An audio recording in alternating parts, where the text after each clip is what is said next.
Limitless நினைவுகள் சீரிஸ்ல இந்த 24வது வீடியோவுல இந்த சேனல்ல நெவர் நியூ ஃபேக்ட் சீசனா வெளியான 63, 64 மற்றும் 65வது வீடியோவுல இருக்கிற தகவல் தொகுப்பத்தான் பார்க்க போறோம். அதோட முழு வீடியோக்களோட லிங்க் கீழே டிஸ்கிரிப்ஷன்ல கொடுத்திருக்கேன். முடிஞ்சா அதையும் போய் பாருங்க.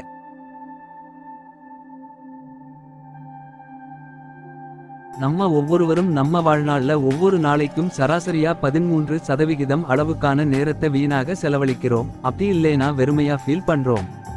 இந்த நேர விரயமானது போதை வஸ்துக்களை உபயோகப்படுத்தினா இந்த அளவு இரட்டிப்பாகுது. அதாவது தன்னோட வாழ்நாள்ல கால்பகுதி வீணாக செலவழிப்பான். பூமியில மரங்கள் தோன்றுவதற்கு முன்னதாக காளான்கள் இந்த பூமியை ஆட்சி செய்தன. ஆமா, ஏறக்குறைய 45 கோடி ஆண்டுகளுக்கு முன்னாடியில இருந்து 35 கோடி ஆண்டுகளுக்கு முன்னாடி வரையில புரோட்டோ டாக்சிட் அப்படிங்கிற மாதிரியான வெள்ளை காளான்கள் இந்த பூமி முழுக்க இருந்துச்சு. ஹியூஜ் ஃபங்கைங்கிற புரோட்டோ டாக்சிட் அப்படிங்கிற இந்த பெரிய பூஞ்சைகள் ஏறக்குறைய 3 அடி அகலமும் 24 அடி உயரம் வரை வளரும். சீன பாரம்பரியத்துல வர்ற டிராகன் நெருப்ப கக்குறது போல பாம்புகள் நெருப்ப கக்க முடியும்.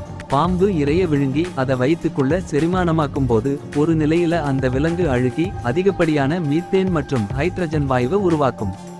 ஒருவேளை அந்த பாம்பு அந்த சமயத்துல காத்த வாய்வழியா வெளியிட்டுச்சுன்னா அப்போ ஒரு நெருப்பு பொரிய அதோட வாயருகே கொண்டு போனால் டிராகனை போல பாம்பும் நெருப்பை கக்கும். நம்ம அஸ்ட்ரானட்கள் அப்படின்னு சொல்ற மாதிரி ரஷ்யன் விண்வெளி வீரர்கள் காஸ்மோனட்கள் அப்படின்னு அழைக்கப்படுறாங்க. 1986ல இருந்து 2006 வரைக்கும் இவங்க விண்வெளி பயணத்தின் போது தங்களோட முனையில ஒரு கத்தி இருக்கிற மாதிரியான ஒரு TP-86 அப்படிங்கிற ஷாட்கன் அப்படிங்கிற துப்பாக்கிய தங்களோட கொண்டு போவாங்க. விண்வெளியில தங்களோட வேலையை முடிச்சிட்டு பூமிக்கு திரும்பும் போது சைபீரியாவுல தான் தரையிறங்குவாங்க. அப்போ அங்க இருக்கிற கொலைகார கரடிகளிடமிருந்து தப்பிக்கிறதுக்காகத்தான் இந்த ஷாட்கன்னை தன்னோட எடுத்துட்டு போறாங்க. ஜாக்கி சான் ஒரு நல்ல பாடகர். ஆமா, 80களோட முற்பகுதியை தன்னோட பாடல் பதிவுகளை உருவாக்க துவங்கினாரு. 1980ல தன்னோட சொந்த படமான தி யங் மாஸ்டர் திரைப்படத்திற்கு கடைசியில வர்ற கிரெடிட்டின் போது வர்ற தீம் சாங்க பாடினாரு. 5 மொழிகள்ல ஏறக்குறைய 100க்கும் மேற்பட்ட பாடல்களை பாடின இவரு 1984ல ஜப்பானிய சிறந்த வெளிநாட்டு பாடகர் விருதும் வாங்கியிருக்காரு. அது மட்டுமில்லாம 2006ஆம் ஆண்டு பெய்ஜிங்ல நடந்த கோடைக்கால ஒலிம்பிக்ஸ்ல தொடக்க விழாவிலேயும் ஜாக்கி சான் பாடியிருக்காரு.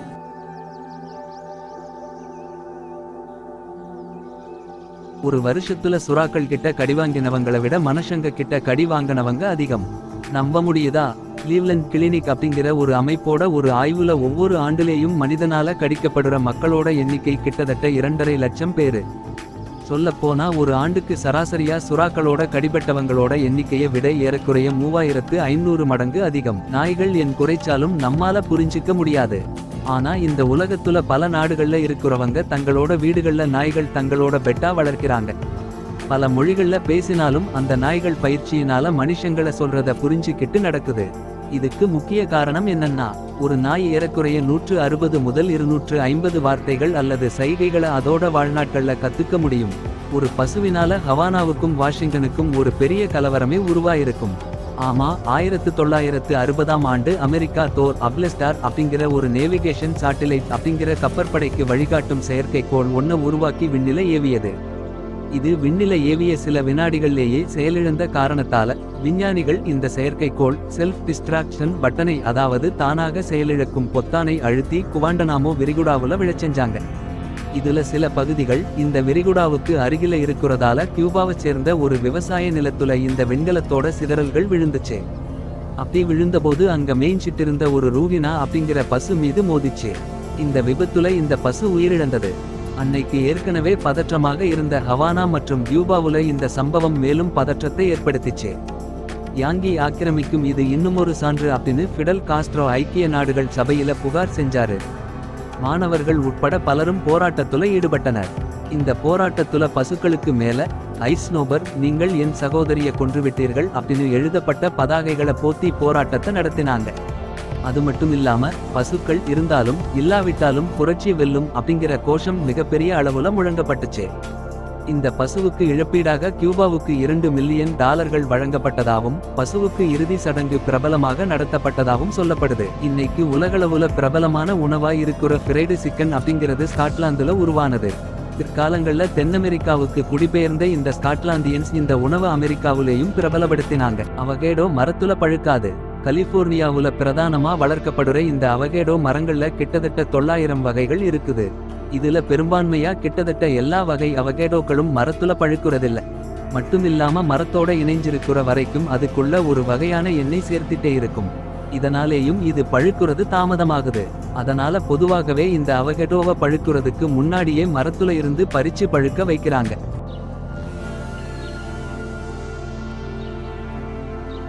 டாலர்களுக்கு செல்லமாவும் பரவலாவும் சொல்லப்படுற லோக்கல் ஸ்லாங்கான பக்ஸ் அப்படிங்கிற வார்த்தை கிட்டத்தட்ட 1700 முற்பகுதியில உருவாயிடுச்சு.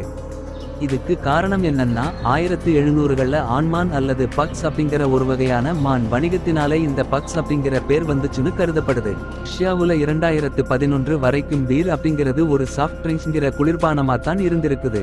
அதுக்கு முன்னாடி வரைக்கும் 10% ஆல்கஹால் இருக்கிற அனைத்து பானங்களும் குளிர்பானமாகத்தான் கருதப்பட்டுச்சு.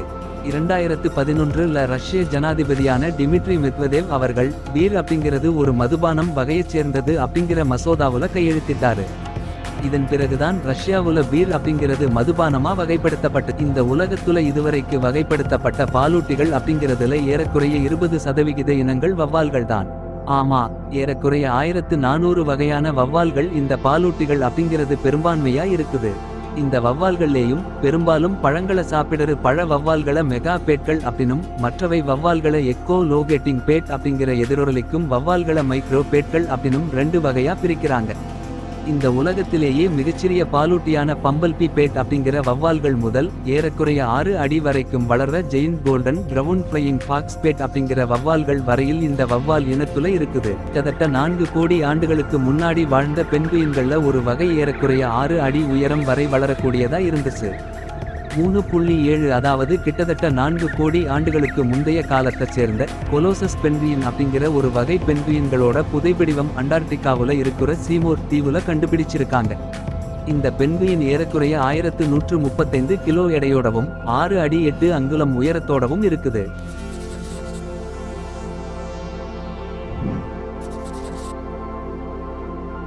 இந்த லிமிட்லெஸ் நினைவுகள் சீரிஸோட 24வது பாகத்தை பார்த்தோம். அடுத்தடுத்த வீடியோக்களோட தகவல்கள் அடங்கிய பாகத்தை அடுத்த வீடியோவுல பார்க்கலாம். உங்களுக்கு இந்த வீடியோ பிடிச்சிருந்தா ஒரு லைக் போடுங்க. அப்புறம் சேனலை சப்ஸ்கிரைப் செஞ்சு எங்களுக்கு ஆதரவு கொடுங்க. மீண்டும் இன்னொரு வீடியோவுல சந்திக்கலாம். நன்றி.